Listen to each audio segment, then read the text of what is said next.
Good morning बच्चों। तो आज हम लोग अपने लेक्चर को कंटिन्यू करते हैं और लास्ट क्लास में हम लोगों ने लोकेशन ऑफ रूट्स को कंप्लीट किया था और आज हम लोग एक नया टॉपिक स्टार्ट कर रहे हैं इसी में maximum and minimum value of quadratic. तो जैसे मैंने लास्ट क्लास में कुछ चीज़ों को आपको बताया था कि जब भी हम किसी क्वाड्रेटिक की मैक्सिमम या मिनिमम वैल्यू फाइंड आउट करते हैं तो बच्चे यहाँ पर दो चीज़ें इंपॉर्टेंट रखती है। पहला कि हम x की सारी वैल्यूज़ के लिए यानी कि सारी रियल वैल्यूज़ के लिए फाइंड आउट कर रहे हैं या हम किसी पर्टिकुलर इंटरवल में फाइंड आउट करें। तो इसी दो चीजों के साथ हम सारे प्रॉब्लम को सॉल्व भी करेंगे। कुछ ऐसे भी प्रॉब्लम्स हम लोग को देखेंगे रेंज में जहां पर हमें बच्चों लोकेशन ऑफ रूट यूज करना पड़ेगा। तो ध्यान रखना कि अभी हम लोग कुछ ऐसे प्रॉब्लम जब सॉल्व करेंगे तो लोकेशन ऑफ रूट का कॉन्सेप्ट वहां पर हमें मिलने वाला है। ठीक है, तो सबसे पहले हम लोग बात करते हैं कि अगर हम रेंज ऑफ क्वाड्रेटिक की बात करेंगे तो जैसे मैंने कहा कि रेंज ऑफ या मैक्सिमम या मिनिमम वैल्यू दो तरीके से निकालेंगे। एक होगा for x belongs to r and second for x belongs to interval a to b। तो जब हम यहां पर x की सारी रियल वैल्यूज के लिए क्वाड्रेटिक में मैक्सिमम या मिनिमम वैल्यू को फाइंड आउट करते हैं तो इसका बच्चों फॉर्मूला होता है और ये आप पहले भी पढ़े होंगे क्लास 10th में, और अगर नहीं पढ़े तो मैं फिर से बता भी दूंगा। तो इसका एक फॉर्मूला है जो बहुत आसानी से निकल जाता है। लेकिन जब हम किसी पर्टिकुलर इंटरवल में क्वाड्रेटिक की रेंज की बात करते हैं तो यहां पर थोड़ा सा हमें चीजों को ध्यान में रखना है कि उस इंटरवल में क्वाड्रेटिक का बिहेवियर क्या है। ठीक है, इस चीज को ध्यान रखना है। निकालना यहां भी सिंपल है। अब कैसे निकालेंगे इसको देखते हुए एक एक करके। सबसे पहले हम लोग आते हैं कि हम एक ऐसे क्वाड्रेटिक की बात कर रहे हैं जिसका रेंज हम निकाल रहे हैं x बिलोंग्स टू r के लिए। ठीक है, तो मान लो वो हमारे पास जो क्वाड्रेटिक है उसको मान लिया हमने ax² bx प्लस। ठीक है, तो अब हम जब यहां पर रेंज फाइंड आउट करेंगे तो यहां पर हम लोग का जो रेंज है ना बच्चों वो डिपेंड करता है a पर, यानी कि मैक्सिमम या मिनिमम वैल्यू जो होगी वो डिपेंड करेगी a पर। ये मैंने लास्ट क्लास में बताया था, फिर से बता रहा हूं कि a का साइन पॉजिटिव होगा तो क्वाड्रेटिक में मिनिमम एग्जिस्ट करेगा और a का साइन अगर नेगेटिव होगा तो क्वाड्रेटिक में मिनिमम एग्जिस्ट करेगा।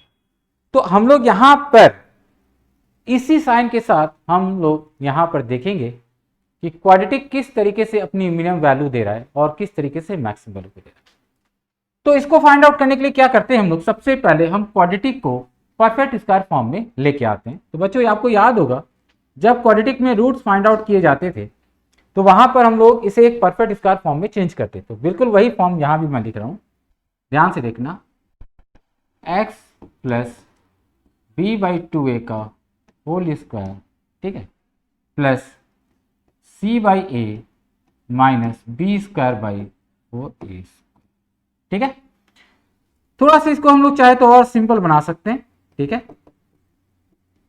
तो हम लोग इसको क्या लिखेंगे, x प्लस b/2a का whole square plus 4ac minus b²/4a। ठीक है, हम लोग चाहें तो इसे नेगेटिव ऑफ डिस्क्रिमिनेंट लिख सकते हैं क्या, क्योंकि डिस्क्रिमिनेंट क्या होता है b² माइनस 4ac, तो 4ac माइनस b² को नेगेटिव ऑफ डिस्क्रिमिनेंट लिख सकते हैं।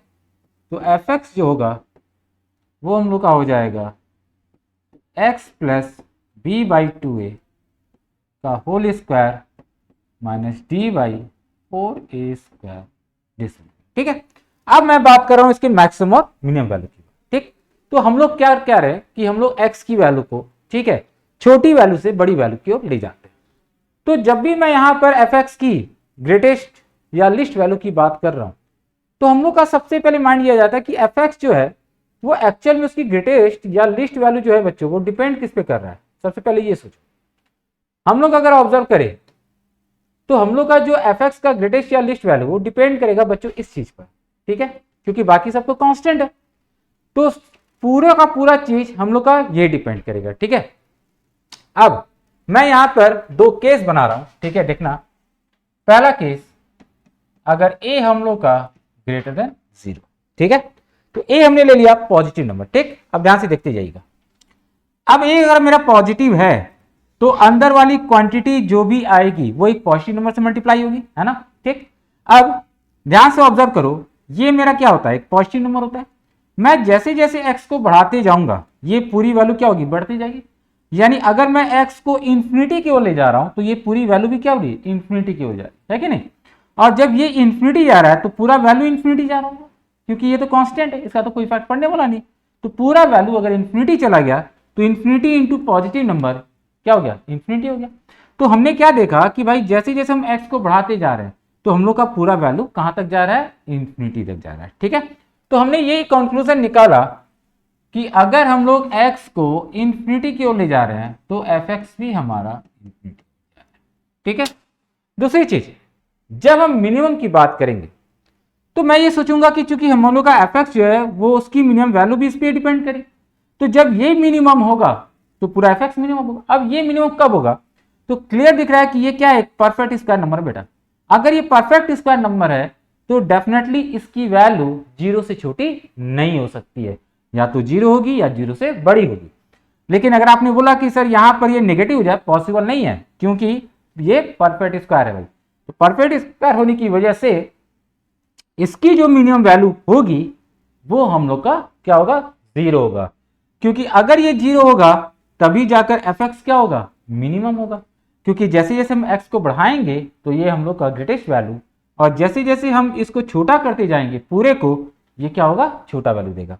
तो इतना हमें क्लियर आ गया कि अगर हम लोग यहां पर x plus B by 2a को अगर हम इक्वल टू 0 ले लें, यानी इस पूरे को 0 कर दे, तो fx की क्या हो जाएगी, मिनिमम वैल्यू मिल जाएगी।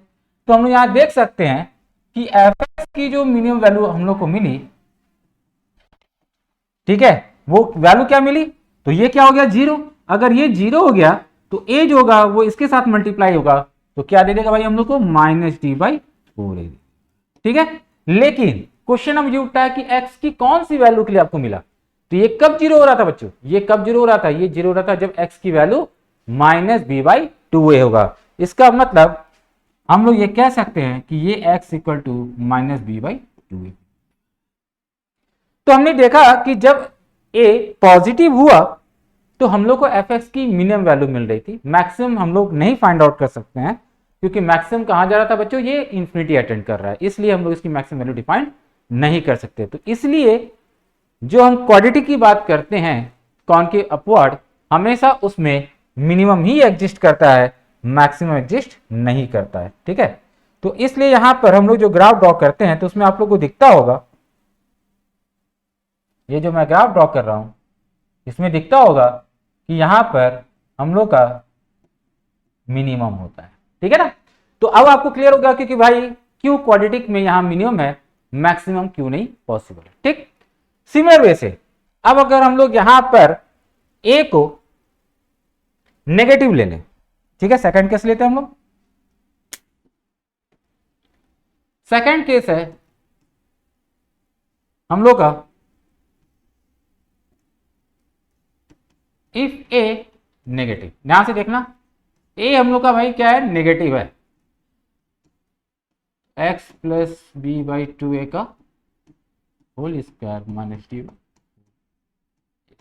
ठीक, अब ध्यान से देखो, जैसे जैसे मैं x को बढ़ाऊंगा तो ये पूरी वैल्यू बढ़ेगी, है ना, ये क्या हो रहा है भाई, ये हम लोग का पूरा वैल्यू जो है बढ़ रहा है। ठीक है, तो जैसे जैसे मैं x को बढ़ाऊंगा ये पूरा वैल्यू बढ़ेगा, तो ये बढ़ते बढ़ते कहां तक जाएगा, इन्फिनिटी तक जाएगा।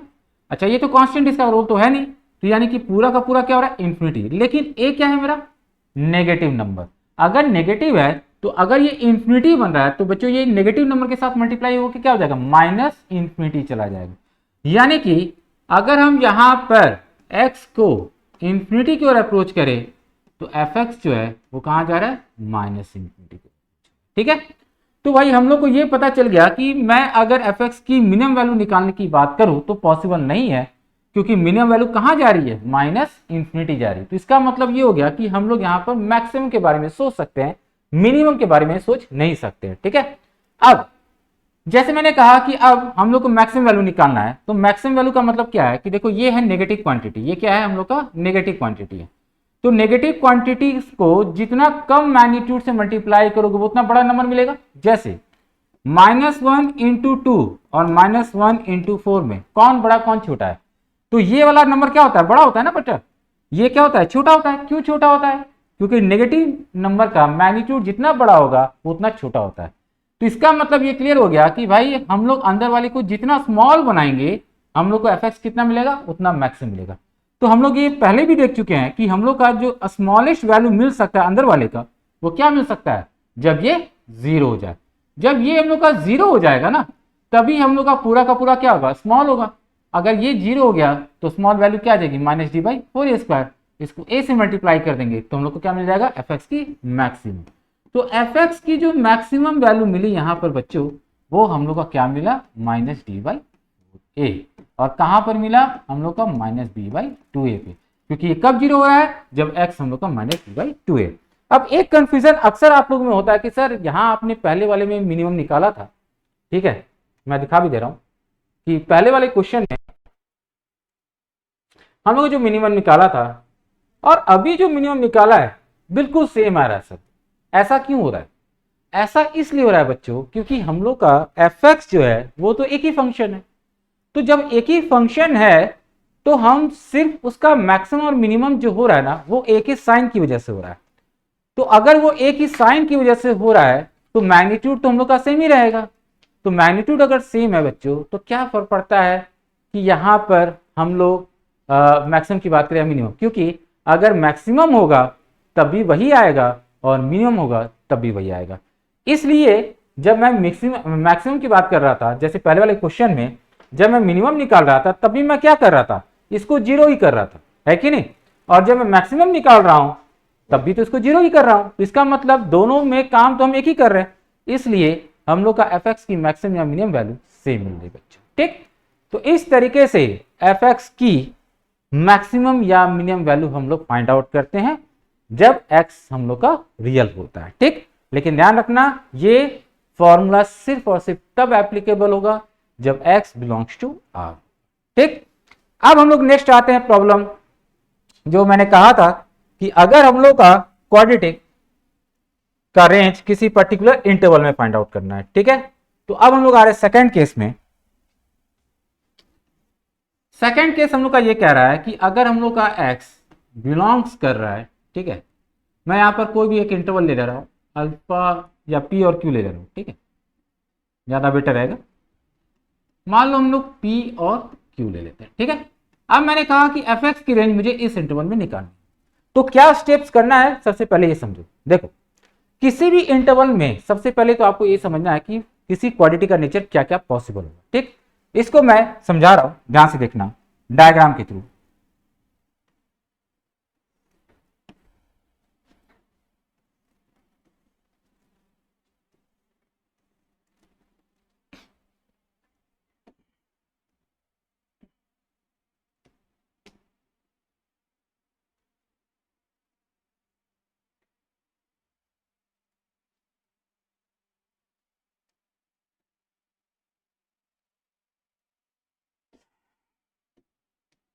जैसे देखो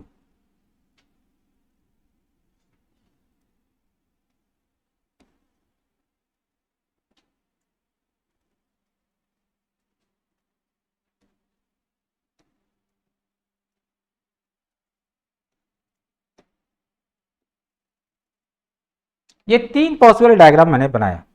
कोई भी अगर आप इंटरवल लोगे ना तो क्वांटिटी का 3 टाइप का नेचर दिखता है उस इंटरवल में। पहला हो सकता है कि क्वाड्रेटिक का नेचर डिक्रीजिंग टाइप का, यानी कि यहां पर हम लोग को जो क्वाड्रेटिक दिख रहा हो यहां से यहां तक ये नेचर डिक्रीजिंग हो, ठीक है। हो सकता है कि उस क्वाड्रेटिक का नेचर, ठीक है, मोनोटोनिक ना हो, यानी कि नॉन मोनोटोनिक। मोनोटोनिक का मतलब बच्चों ये होता है कि सेम बिहेवियर शो नहीं कर रहा, यानी कि ये कभी कभी डिक्रीज भी कर रहा है, कभी कभी इंक्रीज कर रहा है। जैसे ध्यान से देखोगे तो यहां से यहां तक में डिक्रीज कर रहा है और फिर यहां से यहां तक भी इंक्रीज कर रहा है, इसलिए नॉन मोनोटोनिक। और यहां पर इसमें वो क्या शो कर रहा हो, इंक्रीज। तो जब हम ये देखते हैं कि अगर किसी इंटरवल्स में क्वाड्रेटिक के 3 टाइप के बिहेवियर्स होते हैं तो इसका मतलब जब उसकी रेंज फाइंड आउट करेंगे तो हमें ये इस बात को तो ध्यान रखना ही पड़ेगा कि कौन सा बिहेवियर उस इंटरवल में शो कर रहा है। तो अब आपको करना क्या है वो मैं बता रहा हूं। सबसे पहला step, step 1, find vertex of f x का वर्टेक्स निकाल लें, ठीक है। उसके बाद ये चेक करो क्या वर्टेक्स जो है वो इंटरवल में लाइज कर रहा है कि नहीं। जैसे मान लो कि मेरा जो वर्टेक्स आ रहा है, ठीक है, वो यहां पर आ रहा है भाई, मान लो यहां पर आ रहा है, तो ये पॉइंट जो है पी और क्यू के बीच में आ रहा है ना, बस यही चेक करना है आपको, ठीक है। सेकंड स्टेप है check vertex lies in P Q, ठीक है, ये चेक कर लेना भाई। नेक्स्ट ये काम होगा कि जैसे हम लोग इसको चेक करेंगे तो उसके बाद अब आपको ये देखना है कि आपको खुद पता चल जाएगा कि बिहेवियर क्या होगा जब आप 3 डायग्राम शो कर रहे हो। तो यहां पर फर्स्ट, सेकंड और थर्ड में हम लोग क्या ऑब्जर्व कर रहे थे, देखना कि जब वर्टेक्स लाइज नहीं कर रहा है इंटरवल के बीच में, जहां से देखो यहां पर वर्टेक्स है, यहां पर वर्टेक्स है और यहां पर वर्टेक्स है, जब आपका वर्टेक्स इंटरवल में लाइज नहीं कर रहा होता है तो आपको हमेशा क्वाड्रेटिक मोनोटोनिक दिखता है, यानी कि या तो इंक्रीजिंग दिखेगा या तो डिक्रीजिंग दिखेगा। इस बात को अच्छे से गौर करो कि अगर वर्टेक्स इंटरवल में लाइज नहीं करेगा तो क्वाड्रेटिक इंटरवल में मोनोटोनिक होगा, या तो इंक्रीजिंग होगा या तो डिक्रीजिंग, जैसे यहां दिख रहा है और यहां दिख रहा है। लेकिन अगर वर्टेक्स लाइज कर गया इंटरवल में तो मोनोटोनिक नहीं। तो ये दो चीज आपको बस फाइंड आउट करना है। तो थर्ड केस क्या है कि if vertex does not lie in P Q, then तो क्या करना भाई, तो बहुत ही सिंपल सा काम है आपको इंटरवल के एंड पॉइंट पर, इंटरवल्स के एंड पॉइंट पर क्वाड्रेटिक की वैल्यू निकालिए। इंटरवल का एंड क्या है भाई, पी और क्यू है, तो आपको निकालना क्या है, एफ पी और एफ क्यू, यानी कि आपको पी पे फंक्शन की वैल्यू, क्वाड्रेटिक की वैल्यू, और क्यू पे क्वाड्रेटिक की वैल्यू निकालनी, ठीक। या तो यहां पर मिलेगा या इस केस मिलेगा। जब आप एफ पी और एफ क्यू निकालोगे तो डेफिनेटली आप उसमें ये देखोगे कि कोई एक ऐसा होगा जो मैक्सिमम वैल्यू देगा और जो एक होगा वो मिनिमम देगा। मतलब उसके बाद आपको करना क्या है कि अगर रियलाइज नहीं कर रहा है then find F P and F Q, ठीक है, ये फाइंड आउट कर लेंगे। One of them show max of fx and another show, कोई भी एक, ध्यान रखना कोई भी एक मैक्सिमम होगा और कोई भी एक मिनिमम होगा। मतलब एकदम क्लियरिटी रखना है, वर्टेक्स अगर लाइज नहीं किया तो एंड पॉइंट पर, यानी वर्टेक्स के जो हम लोग का एंड पॉइंट है इंटरवल्स का, इंटरवल्स के एंड पॉइंट पर क्वाड्रेटिक की वैल्यू निकालोगे तो कोई एक मैक्सिमम देगा कोई एक मिनिमम देगा। बस ये सिंपल सा काम आपको कर देना, तो वहां से क्या मिल गया हम लोग को, रेंज मिल जाएगा, ठीक है। दूसरा काम ये होगा कि अगर मान लो कि हम लोग का वर्टेक्स लाइज कर गया तब क्या होगा। अगर वर्टेक्स लाइज कर गया बच्चों तो यहां पर सिर्फ दो पॉसिबिलिटीज बन सकती है हम लोग के सामने, एक वो होगा और एक ये होगा। तो आप यहां पर ये ऑब्जर्व कर रहे हो क्या कि अगर हम बात करें कि भाई क्वाड्रेटिक चाहे ऐसा हो चाहे ये, जो क्वाड्रेटिक की मिनिमम हमने फाइंड आउट किया और जो मैक्सिमम फाइंड आउट किया, तो अगर क्वाड्रेटिक ये है, क्वाड्रेटिक का कर्व इस टाइप का है, तो क्वाड्रेटिक का जो मिनिमम होगा वही इस इंटरवल में मिनिमम बनेगा, ठीक। और अगर हम इस क्वाड्रेटिक की बात करें तो इस क्वाड्रेटिक का जो मैक्सिमम होगा वही इस इंटरवल का मैक्सिमम बनेगा। यानी कि अगर कभी वर्टेक्स लाइज कर जाए तो वर्टेक्स ही उसका मिनिमम या मैक्सिमम शो कर देगा। ये बात को ध्यान रखो, ठीक, या तो मिनिमम शो कर देगा या तो मैक्सिमम, कोई एक। तो हम लोग अब नेक्स्ट पॉइंट में ये क्रम करेंगे कि नेक्स्ट पॉइंट जब भी हम यहां पर देखेंगे तो हम लोग ये देखेंगे कि अगर fourth point, if vertex lies in P Q, ठीक है, अगर वर्टेक्स लाइज कर रहा है पी क्यू में, then vertex show its maximum और मिनिमम। ठीक है, इसका मैक्सिमम शो करेगा या तो मिनिमम। अब आप बोलोगे सर अगर मैक्सिमम मिल गया तो मिनिमम कैसे निकालेंगे? उसके बाद आपको करना क्या है, end of vertex, end of intervals पे क्वाड्रेटिक की वैल्यू निकालनी थी। मतलब अब क्या करना है आपको, यहां पर यानी कि एंड ऑफ इंटरवल्स पे क्वाड्रेटिक की वैल्यू निकालोगे और दोनों में से कोई एक जो है वो हम लोग का क्या शो करेगा, मिनिमम शो करेगा। मतलब अगर कर्व आप ये ले रहे हो, ठीक है, ये कर्व ले रहे हो, तो ये जब कर्व लोगे तो आपका ये तो मैक्सिमम होगा। ठीक है, अब जब मिनिमम निकालना है तो इंटरवल के एंड पर निकाला तो एक ये पॉइंट आया और एक ये पॉइंट आया, तो दोनों में से जो छोटा होगा वो क्या शो कर देगा, मिनिमम ऑफ क्वाड्रेटिक। ठीक है, अगर कर्व ऐसा हुआ तो ये तो मिनिमम शो कर रहा है हम लोग का, तो मैक्सिमम जब निकालना होगा तो ये पॉइंट और इस पॉइंट में जो बड़ा होगा वो क्या शो कर देगा, मैक्सिमम। यानी कि इंटरवल्स जब भी हम फाइंड आउट कर रहे हैं इंटरवल्स में क्वाड्रेटिक रेंज, और खासकर जब वर्टेक्स स्लाइस कर गया तो आपको यहां पर दो काम करने पड़ेंगे। एक तो आपको क्वाड्रेटिक का जो है मैक्सिमम या मिनिमम वैल्यू निकालना पड़ेगा फॉर्मूला से। ठीक है, या तो वो मैक्सिमम वैल्यू शो करेगा या तो मिनिमम। तो आपको यहां पर तीन चीजें फाइंड आउट करना है। पहला आपको फाइंड आउट करना है -d/4a, ठीक, क्योंकि -d/4a या तो मैक्सिमम शो करेगा तो मिनिमम। फिर आपको देखना है f of p, f of q, ये तीन वैल्यूज आपको निकालनी होंगी और ये तीन में से जो सबसे बड़ा होगा वो मैक्सिमम शो करेगा और जो सबसे छोटा होगा वो मिनिमम शो करेगा। तो जब वर्टेक्स स्लाइस करता है तो हम लोग को ये तीनों चीजें फाइंड आउट करनी होती है। वी फाइंड, ठीक है, -d/4a, f of p and f of q। ये तीनों में, इन तीनों में कोई दो जो होगा वो हम लोग का रिप्रेजेंट करेगा मैक्सिमम और मिनिमम वैल्यू को। ठीक है, two of them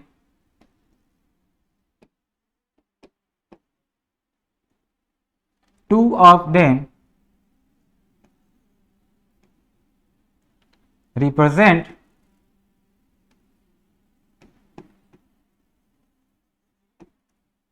maximum and minimum of fx, यानी कि, ठीक है, चीजें समझ आ गई बच्चों। हालांकि अगर मैं एक बात करूं कि आप किसी भी क्वाड्रेटिक की बात कर लो, कोई भी क्वाड्रेटिक हो, चाहे वो क्वाड्रेटिक वर्टेक्स इंटरवल में हो या ना हो, अगर आपने ये तीन चीज फाइंड आउट कर ली, ठीक है, ये तीन चीज आपने फाइंड आउट कर ली, तो तीन में से कोई दो जो होगा अक्सर वो हमेशा या तो एक मिनिमम होगा या तो एक मैक्सिमम। चाहे वर्टेक्स स्लाइस करे या ना करे उससे कोई फर्क नहीं पड़ता। तो एक पॉइंट मैं आपको बता दे रहा हूं जो इंपॉर्टेंट है, आपको जब भी क्वाड्रेटिक की रेंज पूछी जाएगी ना, खासकर इंटरवल में, तो एक काम करना, ये तीनों निकालो, तीनों में से कोई दो हम लोग का मैक्सिमम रिप्रेजेंट करेगा और कोई एक मिनिमम रिप्रेजेंट करेगा। मतलब कोई एक मैक्सिमम होगा कोई एक मिनिमम होगा। सिंपल सा कॉन्सेप्ट है, कोई डाउटफुल नहीं है। ठीक है, तो ये कॉन्सेप्ट हम यूज करेंगे बच्चों यहां पर। ठीक है, क्वाड्रेटिक का किसी इंटरवल में रेंज फाइंड आउट करेंगे। अब हम लोग यहां पर इस पे कुछ क्वेश्चन भी डिस्कस करेंगे। ठीक है, तो अभी हम लोग यहां पर बच्चों कुछ पहले बेसिक क्वेश्चन डिस्कस करेंगे। ठीक है, और उसके बाद इंटरवल्स में भी आएंगे। ठीक, तो एक एक करके पहले हम लोग क्वेश्चन को डिस्कस करना स्टार्ट करते हैं। सबसे पहला क्वेश्चन जो है हम लोग बेसिक से स्टार्ट कर रहे हैं। हमारे पास एक क्वाड्रेटिक है जिसमें a और b उसके रूट्स हैं और आपसे कहा जा रहा है कि list value of this quadratic क्या हो। बहुत ही सिंपल सा क्वेश्चन है। तो भाई जब आपसे कहा गया कि x square plus A x plus B equal to 0, इसके दो रूट्स हैं a और b, तुम्हारे माइंड में क्या आता है कि भाई सम ऑफ रूट क्या होगा? यहाँ सम ऑफ रूट हो जाएगा -a। तो सम ऑफ रूट -a हो गया तो 2a इक्वल टू क्या हो जाएगा? -b, पहला। दूसरा, प्रोडक्ट ऑफ रूट क्या होगा भाई? a इंटू बी, बी के बराबर होगा। तो प्रोडक्ट ऑफ रूट अगर b a into B, B के बराबर हो गया तो यहां से दो पॉसिबिलिटीज आ गई, या तो a 1 हो जाएगा या तो b 0 हो जाएगा। ठीक है, अब हम लोग यहाँ पर देख रहे हैं कि b आपको दिया गया है डोंट इक्वल टू 0, इसका मतलब ये केस तो हम लोग नहीं ले सकते बेटा, इसका मतलब a 1 लेंगे। अगर a 1 हो जाएगा तो a की वैल्यू को यहाँ पुट करोगे तो आपको क्या आ जाएगा, b की वैल्यू आ जाएगी, तो b की वैल्यू जो होगी -2 हो जाएगी। ठीक है, अब इस वैल्यू के साथ हम इसका रेंज फाइंड आउट कर रहे हैं। ठीक है, लिस्ट वैल्यू, तो लिस्ट वैल्यू ऑफ क्वाड्रेटिक जो होगा x square ax plus B, तो ध्यान से देखो यहां पर क्या पूछ रहा है, फॉर ऑल x के लिए। ध्यान से देखना, ये चीज को मत भूल जाना, क्योंकि ये बात कर रहा है कि भाई x की वैल्यू सारी लेनी है, तो यहाँ पर x बिलोंग्स टू r के लिए हम लोग को फाइंड आउट करना है। ठीक, तो क्या होता है वो -d/4a होता है। ठीक, अब वैल्यू पुट करते हैं हम लोग यहाँ पर 4ac minus B square upon 4a, तो a की वैल्यू यहाँ पर 1 है, तो 4 इंटू 1 और c की वैल्यू b है -b a स्क्वायर 4 इंटू, ठीक है, तो 4b minus a square by 4। अब a और b की वैल्यू पुट कर दो, b की वैल्यू -2, तो 4 इंटू -2, a की वैल्यू 1 4, तो ये आ जाएगा -9/। ठीक है, तो इस तरीके से हम लोग फाइंड आउट करते हैं क्वाड्रेटिक की लिस्ट वैल्यू। ठीक है, तो हम लोगों ने कॉन्सेप्ट क्या यूज किया, सिंपल सा, कि भाई जब तक ए और बी नहीं पता चलेगा हम लिस्ट वैल्यू कैसे निकालेंगे, है कि नहीं। इसलिए मैंने सबसे पहले काम क्या किया, रूट्स और कोफिशिएंट के रिलेशन से ए और बी की वैल्यू फाइंड आउट की है, उसके बाद उस वैल्यू को मैंने लिस्ट वैल्यू को फाइंड आउट करने में यूज किया, बस सिंपल सा कॉन्सेप्ट। ठीक है, अब हम लोग आते हैं नेक्स्ट क्वेश्चन में। ये नेक्स्ट क्वेश्चन भी काफी कॉमन क्वेश्चन है बच्चों, ये ऐसा क्वेश्चन हम लोग को पूछा गया है। ठीक है, इस टाइप का क्वेश्चन हम लोग को मेंस में पूछा गया है, तो इसीलिए हम लोग यहाँ पर इस टाइप के क्वेश्चन को डिस्कस कर रहे हैं। कह रहा है कि अल्फा बीटा इसके रूट्स हैं। ठीक है, आपको दिया गया एक्स स्क्वायर माइनस ए माइनस 2 इंटू एक्स माइनस ए प्लस 1 0 है, और अल्फा बीटा रूट्स हैं इसके। ठीक है, तो आपसे कह रहा है कि ए अगर वेरिएबल क्वांटिटी है तो लिस्ट वैल्यू क्या होगी, a alpha square plus beta square की। तो सबसे पहले हम क्या सोचते हैं इस प्रॉब्लम में कि भाई alpha square plus beta square की लिस्ट वैल्यू निकालनी है, तो सबसे पहले तो हमें alpha square plus beta square को किसी सिंगल वेरिएबल के टर्म में रिप्रेजेंट करना पड़ेगा, तभी तो ये पॉसिबल है। क्योंकि alpha square plus beta square पूछा जा रहा है, हम अल्फा और बीटा को अलग अलग नहीं समझ सकते हैं। तो इसलिए हम लोग क्या सोचते हैं कि जब भी आपसे alpha square plus beta square, alpha plus beta, alpha cube plus beta cube, मतलब ऐसे कभी भी एक्सप्रेशंस के रेंज आपसे पूछी जाए मिनिमम या मैक्सिमम, आपको सबसे पहला काम क्या करना है कि इसे ए के टर्म में रिप्रेजेंट करना है। ठीक, और उसके बाद इसका रेंज फाइंड आउट करना है। तो हम लोग क्या करेंगे कि alpha square plus beta square निकालेंगे। बहुत ही सिंपल सा काम है बच्चों ये निकालना, अल्फा प्लस बीटा का होल स्क्वायर माइनस 2 अल्फा, है ना। अब इसमें हम लोग वैल्यू पुट करेंगे, तो अल्फा प्लस बीटा यहाँ से क्या आ रहा है, ए माइनस 2 का होल स्क्वायर आ रहा है, और अल्फा इंटू बीटा आ रहा है माइनस ऑफ ए प्लस। अब इसको सिंप्लीफाई करते हैं, तो ए square plus 4 minus 4a plus 2a plus 2, तो a square minus 2a plus 6 आ गया। अब आप ध्यान से ऑब्जर्व करो, अल्फा स्क्वायर जो बीटा स्क्वायर है वो डिपेंडेंट है a पर, यानी वो इस एक्सप्रेशन पे डिपेंडेंट है। तो जब ये मिनिमम होगा तो alpha square plus beta square भी मिनिमम होगा। और ये सिंपल सा दिख रहा है, क्या ये क्वाड्रेटिक है बच्चों, ये क्वाड्रेटिक है। तो a आपसे जब कहा गया कि a हम लोग का रियल है, इसका मतलब ये तो क्लियर हो गया कि हम लोग को यहाँ पर a कोई भी वैल्यू पुट कर सकते हैं, क्योंकि a को वेरिएबल की तरफ मेंशन किया गया है। तो a को अगर हम कोई भी रियल वैल्यू दे सकते हैं, तो उस केस में एक क्वाड्रेटिक हम लोग को जो है क्या वैल्यू देगा ये हम देख लेते हैं। और एक और चीज हम लोग यहाँ पर चेक कर सकते हैं, हालांकि देखो उसको जरूरत पड़ भी सकती है कि इसका a की किस वैल्यू के लिए, ठीक है, रूट्स रियल होगा। लेकिन अब आपको मैं एक चीज बताऊं, आपसे ये नहीं कहा गया है कि इसके रूट रियल ही है। पहली बात को समझो, ये नहीं कहा गया कि इसके रूट रियल है, इमेजिनरी भी हो सकता है। इसलिए डिस्क्रिमिनेंट की जरूरत यहाँ पर बच्चों हम लोग को नहीं है। ठीक, आपके माइंड में हो सकता है कि सर अगर मान लीजिए इमेजिनरी रूट हुआ तो क्या होगा, कोई दिक्कत नहीं है। अगर ये इमेजिनरी रूट हुआ तब भी alpha square plus beta square जो है ना वो रियल ही आएगा। अब कैसे आएगा ये ध्यान से देखो, अल्फा प्लस बीटा का whole square minus 2 alpha beta, alpha plus beta ध्यान से समझो क्या होता है, कॉन्जुगेट रूट्स होते हैं एक दूसरे के। तो कॉन्जुगेट रूट जब होंगे तो दोनों का सम क्या आएगा, रियल आएगा, और उनका प्रोडक्ट भी क्या आएगा, रियल आएगा। तो सिंपल सी बात है, ये रियल ही आएगा, चाहे रियल आपका रूट हो चाहे इमेजिनरी, तो उससे कोई फर्क नहीं पड़ने वाला। तो डिस्क्रिमिनेंट की कोई खास यहाँ जरूरत नहीं है, आप डायरेक्ट इसका निकाल सकते हो। तो मिनिमम जो होगा इसका या लिस्ट वैल्यू की अगर हम बात करेंगे alpha square plus beta square की, तो हम लोग ये कह सकते हैं माइनस डी बाई फोर, ये होता है भाई माइनस डी बाई फोर है किसी भी क्वाड्रेटिक का। तो यहां पर हम लोग क्या देखेंगे, 4ac minus B square upon.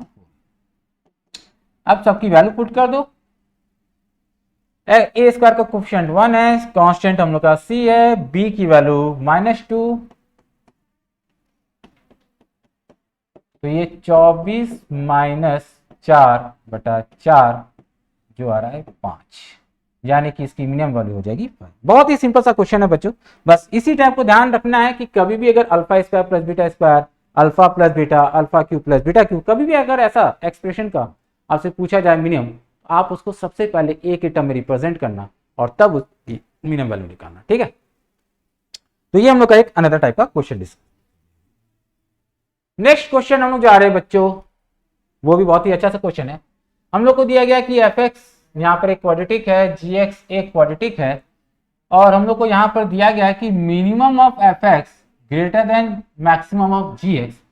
तो होल्ड कर रहा है real values of b and c के लिए, तो हमें उनके बीच एक रिलेशन फाइंड आउट करना है। क्वेश्चन तो सिंपल ही है, बस इसमें कुछ ऐसे चीजें मैंने यूज किया जो आपको कॉम्प्लिकेशन दिख सकता है कि सर ये मिनिमम आपने जो लिखा है मिनिमम ऑफ एफ एक्स, ये क्या है? ये कुछ भी नहीं है बच्चों। मिनिमम ऑफ एफ एक्स का मतलब है कि एफ एक्स जो क्वाड्रेटिक है उसकी मिनिमम वैल्यू जो होगी वो जीएस की जो मैक्सिमम वैल्यू से बड़ी होगी, बस इतना ही इस क्वेश्चन में, से ज्यादा कुछ भी नहीं है, ठीक है।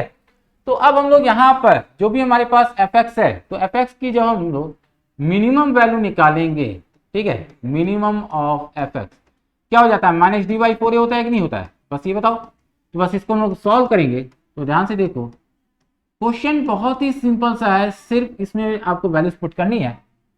तो 4a की वैल्यू 1, c हम लोग का 2c स्क्वायर हो गया माइनस बी स्क्वायर यानी कि 4b स्क्वायर अपॉन 4 इंटू 1, ठीक है। अब इसको सिंप्लीफाई करते हैं तो ये हम लोग का जो आएगा वो 2c square minus B square आएगा, ठीक है। ये आ गया। उसी तरह से अगर हम लोग मैक्सिमम की बात करें तो ध्यान से बताओ कि हम लोग का जीएक्स में मैक्सिमम क्यों होगा। सबसे पहली बात कहा जाए कि ये मैक्सिमम क्यों होगा, क्योंकि जीएक्स में एक्स स्क्वायर का कोफिशिएंट नेगेटिव है, इसलिए इसमें मैक्सिमम होगा। और एफ एक्स में मिनिमम क्यों होगा, क्योंकि एक्स स्क्वायर का कोफिशिएंट पॉजिटिव है। इस बात को ध्यान में रख के मैक्सिमम मिनिमम निकालना कि अगर किसी क्वाड्रेटिक में एक्स स्क्वायर का कोफिशिएंट पॉजिटिव है तो उसमें हमेशा मिनिमम ही एग्जिस्ट करेगा, उसमें मिनिमम ही पूछा जाएगा, और अगर नेगेटिव है तो उसमें मैक्सिमम ही पूछा जाएगा। इस बात को हमेशा ध्यान रखना है। तो हम लोग यहाँ पर जीएक्स की मैक्सिमम वैल्यू भी निकालेंगे। तो आपका फॉर्मूला सेम है दोनों के लिए, बस आपको चीजें यहाँ पर पुट करनी है और आंसर निकालना। तो ध्यान से देखो, a की वैल्यू -1 और c यानी कि बी स्क्वायर माइनस 2c का होल स्क्वायर 4 इंटू -1। तो हम लोग देख रहे हैं कि यहां पर जो वैल्यूज आ रही है, ठीक है, वो वैल्यूज हम लोग का जो है कुछ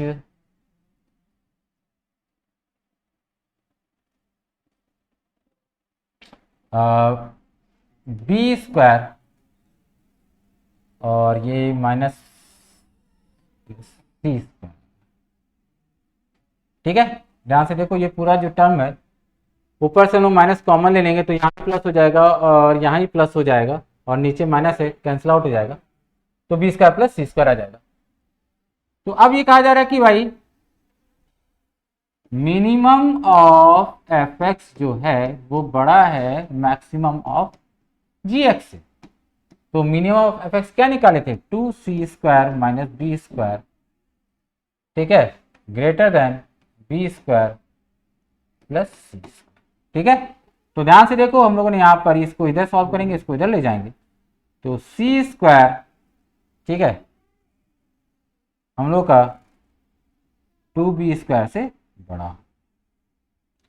तो यही वो रिलेशन है जो हम लोग को ये बताएगा कि हम लोग का जो एफ एक्स का मिनिमम है बच्चों वो जी एक्स के मैक्सिमम से बड़ा हो। तो इस क्वेश्चन में कुछ भी खास नहीं है, बस करना क्या था कि एफ एक्स की मिनिमम और जी एक्स की मैक्सिमम निकाल के कंपेयर करना है, और वहां से ही आपको बी और सी में रिलेशन आ रहा था, उसी रिलेशन को हम लोग यहाँ पर फाइंड आउट, ठीक है। तो इस तरह से हम लोग इस टाइप के क्वेश्चन को सॉल्व करते हैं। नेक्स्ट क्वेश्चन हम लोग आ रहे हैं जो बच्चों हम लोग को यहाँ पर वैरायटी टाइप के क्वेश्चंस दिखेंगे कि कभी हम लोग कभी क्वाड्रेटिक का जब रेंज निकाल रहे हैं तो वो कभी एक्चुअल में क्वाड्रेटिक नहीं होता है, कभी कभी वो क्वाड्रेटिक का रैशनल एक्सप्रेशन होता है। जैसे इसी क्वेश्चन की अगर हम बात करें कि भाई यहाँ पर हमें जो फंक्शन एफ एक्स दिया जा रहा है उसका रेंज जो है -5 से 4 के बीच में है, ए और बी हम लोग का नेचुरल नंबर है, तो हम लोग को बताना है कि find the value of A square plus B square, ठीक है ना। तो हम लोग यहाँ पर सबसे पहले चीजों को देखते हैं, ये ऑब्जर्व करते हैं कि अगर हम लोग का एफ एक्स अगर ध्यान से देखो तो -5 से 4 के बीच में, ठीक है। तो हम लोग का जो एफ एक्स है वो क्या है, एक्स स्क्वायर प्लस ए x plus b upon x square plus 2x plus 3, ठीक है, ये 4।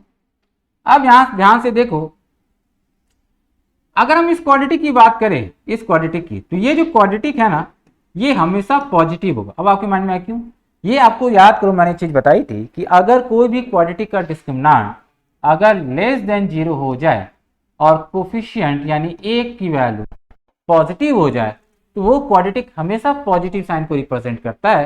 तो यानी कि यहाँ पर ध्यान से देखो, ये जो हम निकालेंगे ना ये हमेशा डी लेस देन 0 आएगा और ए पॉजिटिव है, इसका मतलब ये पॉजिटिव है। तो ये हम लोग का हमेशा पॉजिटिव है, तो पॉजिटिव क्वांटिटी को तो इनइक्वालिटी में एनी टाइम मल्टीप्लाई कर सकते हो, तो मल्टीप्लाई कर दिया मैंने, तो -5x square minus 10x plus -15 x square plus ए एक्स प्लस बी, और इसी तरह से ये भी मल्टीप्लाई होगा तो 4x square plus 8x plus 2, ठीक है। तो यहां से हमें दो इनइक्वालिटी मिल रही है बच्चों, दोनों को हमें अलग अलग सॉल्व करना है और ए और बी का पॉसिबल रेंज फाइंड आउट करना है। तो देखते हैं कि पहले इसको हम लोग सॉल्व करते हैं यहां पर। तो जब इसको सॉल्व करेंगे तो सारे टर्म को उधर ले जाते हैं, तो ये हो जाएगा 6x स्क्वायर प्लस 10 प्लस ए इंटू एक्स और b प्लस 15, ठीक है, ग्रेटर देन 0। कोई भी क्वाड्रेटिक हमेशा पॉजिटिव कब होता है, याद करो, कोई भी क्वाड्रेटिक हमेशा पॉजिटिव तब हो सकता है जब उसका डिस्क्रिमिनेंट जो है वो हम लोग का लेस देन 0 हो, ठीक है, और a पॉजिटिव हो। तो हमें दिख रहा है कि भाई a जो है यहाँ पर पॉजिटिव ही है, तो बस इसका डिस्क्रिमिनेंट जो है वो लेस देन 0 कर देंगे तो पॉजिटिव आएगा। अब इक्वल टू 0 की बात करें तो इसका मतलब ये क्वाड्रेटिक 0 कब होगा, जब d इक्वल टू 0 होगा। तो यहाँ पे जो कंडीशन अप्लाई होगा बच्चों वो हो जाएगा d लेस देन 0 का, ठीक है। तो यहाँ पर d लेस देन 0 अप्लाई करते हैं, तो ध्यान से देखो हम लोग को यहाँ पर जो वैल्यू आएगी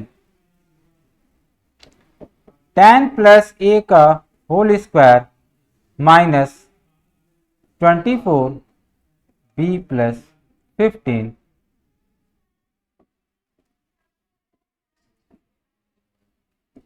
लेस देन 0, ठीक है। हम लोग को एक ये चीज मिल गया। दूसरा रिलेशन हम लोग यहां पर फाइंड आउट करने की कोशिश करेंगे, ठीक है, ठीक है। तो इसको हम लोग इधर ले जाते हैं, तो ये क्या बन जाएगा,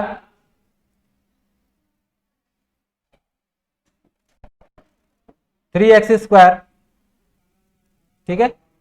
तो 3x square plus 8 minus a into x plus 12 minus B.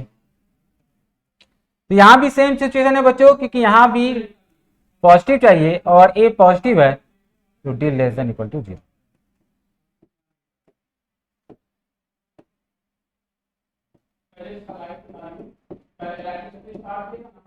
ठीक है, हमें इन दोनों को आपस में, ठीक है, सॉल्व करना है, हमें इन दोनों को आपस में सॉल्व करना है और तब a और b की पॉसिबल रेंज निकालनी है।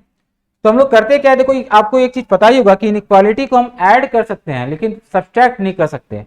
तो मैं यहां पर क्या करूंगा, कोशिश करूंगा कि b को एलिमिनेट करूं, क्योंकि b को एलिमिनेट करूंगा तो a के लिए पॉसिबल रेंज मिल सकती है। तो ध्यान से देखिए, यहां से हमें जो आ रहा है 10 प्लस a का whole square minus 24b minus 24 into 15 less than 0 आ रहा है, और यहां पर जो आ रहा है 8 माइनस ए का होल स्क्वायर, ठीक है, plus 12b minus 144 less than 0 आ रहा है। तो अगर मैं यहां पर, ठीक है, ध्यान से देखना, अगर मैं यहां पर सेकंड को 2 से मल्टीप्लाई करके फर्स्ट के साथ ऐड कर दूं तो हम लोग का बी एलिमिनेट हो जाएगा। ठीक है, तो क्या कर रहे हैं हम लोग 1 प्लस 2 इंटू 2, ये 2 क्यों कर रहा है भाई, सेकंड इक्वेशन में ऐड कर मल्टीप्लाई कर, और तब ऐड कर रहे हैं तब जाकर ये पॉसिबल होगा। तो हम लोग यहाँ पर 2 को मल्टीप्लाई करके ऐड करेंगे तो 10 प्लस ए का होल स्क्वायर माइनस 24 भी तो कैंसिल आउट हो जाएगा, क्योंकि 2 से मल्टीप्लाई करके ऐड करेंगे तो 24 भी यहाँ माइनस है यहाँ प्लस है, कैंसिल आउट हो जाएगा। तो बस ये बचेगा आपका 24 इंटू 15 प्लस 8 माइनस ए का होल स्क्वायर इंटू 2 हो जाएगा। ठीक है, क्योंकि यहाँ 2 से मल्टीप्लाई करके ऐड कर रहे हैं, और ये माइनस हम लोग का 288 लेस देन 0 आ जाएगा। अब हम चीजों को यहां पर सिंप्लीफाई करेंगे, a square plus 20a plus 100 minus, और ये हो जाएगा 360, ये देखो पूरा सिंप्लीफाई करोगे तो 2a square plus 128 minus 32a, ठीक है, और माइनस 288, ठीक है। तो ध्यान से देखो ये हो गया 3a स्क्वायर, ठीक है, और यहाँ पर हम लोग का आ रहा है 20a और ये हम लोग का आ रहा है माइनस 32, तो 12a हो गया। ठीक है, और हम लोग यहाँ पर ध्यान से देखेंगे तो ये हम लोग का हो जाएगा 360 और ये हम लोग सब्सट्रैक्ट कर रहे हैं तो 228, और इसमें से हम लोग को घटाना है 288, तो जैसे हम लोग घटाएंगे तो ये हम लोग का 60 हो जाएगा, तो माइनस 60, तो minus 60a 420 less than equal to, तो ए स्क्वायर जो है में 3 कॉमन ले लेंगे तो माइनस 4a माइनस 140, तो यहां से हम ए की जो रेंज फाइंड आउट करेंगे, ध्यान से देखो ये फैक्टराइज होगा तो इसका एक फैक्टर होगा -14 और -10, तो 14 और -10 होगा तो ए की वैल्यू जो होगी -10 से लेकर 14 तक होगी। ठीक है, ये पॉसिबल वैल्यू आ गई। तो हम लोग को अब यहां से ए की जो वैल्यू मिल रही है वो क्या मिल रही है भाई, दिस वन। अब हम लोग ए की वैल्यू का यूज कर सकते हैं फर्स्ट या सेकंड में बी की रेंज फाइंड आउट करने में। तो हम लोग यहां पर ध्यान इस बात को रखना है कि हम लोग का ए नेचुरल नंबर है, उसके करस्पॉन्डिंग बी भी नेचुरल नंबर ही होना चाहिए। तो अब हम लोग यहां पर इसी सेकंड वाले को यूज करेंगे बी को फाइंड आउट करने में। ठीक है, तो बी की वैल्यू अगर हम लोग यहां से निकालेंगे तो ये कुछ आ जाएगा हम लोग को from to B equal to हो जाएगा हम लोग का 144। ठीक है, 144 माइनस 8 माइनस ए का होल स्क्वायर बाई 12। ठीक है, 144 माइनस 8 माइनस ए का होल स्क्वायर अपॉन 12। अब ए की जो भी नेचुरल वैल्यू पॉसिबल है वो यहाँ पुट करते जाओ और देखते जाओ कि बी की कौन कौन सी नेचुरल वैल्यू मिल रही है। तो ए की नेचुरल वैल्यू अगर हम पुट करेंगे तो 1 से लेकर कहां तक जाएंगे भाई, 14 तक जाएंगे। तो 1 से लेकर 14 तक ए की नेचुरल वैल्यू हम पुट करते हैं यहाँ पर। ठीक है, ए की वैल्यू जो है 1 2 3 इस तरह से 14 तक लेनी है। तो जो वैल्यू यहाँ पर सेटिस्फाई करेगा, ठीक है, बी का नेचुरल नंबर देगा, उसी को हम लोग लेंगे। तो ध्यान से देखो ए की वैल्यू अगर हम लोग यहाँ पर, ठीक है, अगर 1 रखते हैं, ठीक है, ध्यान से देखते जाना, हम लोग को ये वैल्यू पॉजिटिव चाहिए तो ए की वैल्यू को हम लोग को क्या रखना पड़ेगा, ए की वैल्यू 1 रखते हो तो ए की वैल्यू अगर 1 रखोगे तो ये सेटिस्फाई नहीं करने वाला। ठीक है, तो अगर हम यहाँ पर बी ए की वैल्यू 2 रखते हैं, ठीक है, ए की वैल्यू 2 को रखते हैं तो बी की वैल्यू क्या रही, ध्यान से देखो 144, ये 2 रख देंगे तो 36 हो जाएगा बाई 12। तो ये हम लोग का जो हो जाएगा 108 हो जाएगा, 108 बटा 12 हो जाएगा। ठीक है, और 108 बटा 12 9 हो जाएगा, तो बी की वैल्यू 9 आ जाएगी यहाँ पर। ठीक है, उसी तरह से अगर हम ए को 4 रखेंगे, अच्छा एक बात ध्यान रखना, मैं यहाँ पर क्यों नहीं ए को ऑड रख रहा हूँ, क्योंकि ऑड अगर रखेंगे तो हो सकता है कि ये कैंसिल आउट ना हो, क्योंकि हम लोग का 12 एक इवन नंबर है इसलिए। ठीक है, तो हम लोग यहाँ पर जो ए की वैल्यू रख रहे हैं वो हम लोग यहाँ पर क्या रख रहे हैं, 4 रख रहे हैं। 4 रखेंगे तो क्या आएगा, देखो ध्यान से, ये हो जाएगा 144 माइनस 16/12। ठीक है, तो अगर हम 144 में से 14 घटाते हैं तो 128 आएगा, 128/12 आएगा। ठीक है, और ये हम लोग का नेचुरल नंबर नहीं है इसलिए नहीं ले सकते। ए की वैल्यू हम लोग 6 रखते हैं, तो बी की वैल्यू जो है, ए की वैल्यू 6 रखेंगे तो 144 माइनस 4/12, ये भी हम लोग का एक नेचुरल नंबर नहीं देगा, इसलिए इसको भी हटा देंगे हम लोग। और इसी तरह से हम लोग ए की वैल्यू 10 रखेंगे तो बी की वैल्यू जो है, अब ए की वैल्यू 10 रखने से चीजें रिपीट हो जाएंगी, ध्यान रखना, ए की वैल्यू 10 रखने से चीजें रिपीट होंगी। तो अगर हम ए की वैल्यू 10 रखेंगे तो फिर से ये 4 आ जाएगा, है ना, और फिर से ये 12 आ जाएगा, तो इसका मतलब ये भी नहीं बनेगा। फिर ए की वैल्यू अगर आप 12 लोगे, ठीक है, तो फिर हम लोग का क्या बन जाएगा, ए की वैल्यू अगर हम 12 रखेंगे तो बी की वैल्यू 144 माइनस 16/12, ये भी सेटिस्फाई नहीं कर रहा है। अब हम ए की वैल्यू यहां पर 14 रखेंगे तो 144 माइनस 36/12 हो जाएगा। ठीक है, तो ध्यान से देख सकते हैं कि हम लोग का यहाँ पर जो आया था वो 9 आया था, तो ए की वैल्यू 14 और बी की वैल्यू 9, तो हम लोग का जो दो पॉसिबल आंसर है बच्चों यहाँ पर, वो हम लोग को दो पॉसिबल आंसर क्या मिल रहे हैं, एक A2 और B9 और दूसरा A14 और B9 आ रहा है। तो A square plus B square जो होगा हम लोग का यहाँ पर, वो क्या हो सकता है, यहाँ पर 2 हो सकता है, A की वैल्यू 2, B की वैल्यू 9 के लिए, A की वैल्यू 14 और B की वैल्यू 9। ठीक है, बस ये वैल्यू को आपको पुट करना है और आंसर फाइंड आउट करना। तो इस तरीके से बच्चों हम लोग यहाँ पर प्रॉब्लम को सॉल्व करेंगे। तो आज के लिए हम लोग बच्चों इस क्लास को यहीं पर कंप्लीट करते हैं। नेक्स्ट सेशन में हम लोग कंटिन्यू करेंगे कुछ और क्वेश्चन के साथ, कुछ अच्छे क्वेश्चन के साथ, और ये सारे क्वेश्चन को आप अच्छे से देखो समझो, क्योंकि रेंज में वैराइटीज ऑफ क्वेश्चन है बच्चों यहाँ पर। तो आप हर एक क्वेश्चन को अच्छे से देखिएगा, प्रैक्टिस कीजिएगा, सेल्फ प्रैक्टिस, और जो डीपीपी प्रोवाइड की जाती है उसको भी आपको बनाना है अच्छे से। ठीक है, तो आज का लेसन हम लोग ये कंप्लीट करते हैं। Good night and have a nice day.